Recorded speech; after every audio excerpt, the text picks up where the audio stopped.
I miss my wife. I miss every inch of her.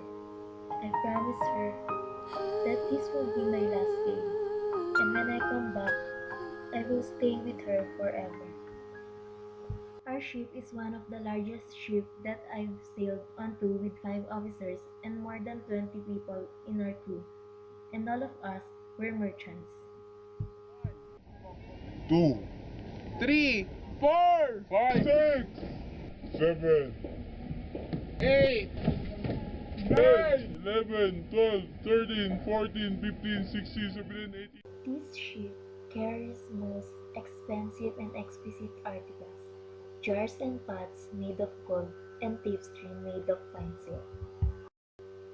All of these will be traded to the western countries. We will be known throughout the world.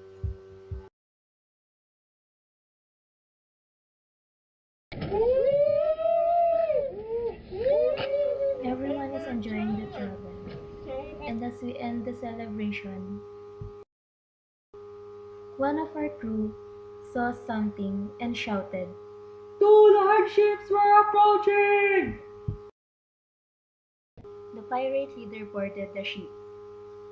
Who? Who is commanding this ship?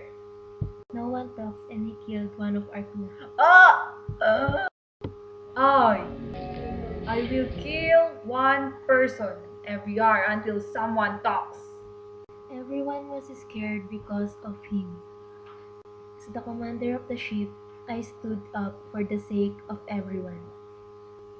I convinced him and begged him to let go of my people. In exchange, I will give him our ship and I will stay to be one of them, to live a pirate life. He agreed and let go of my crew.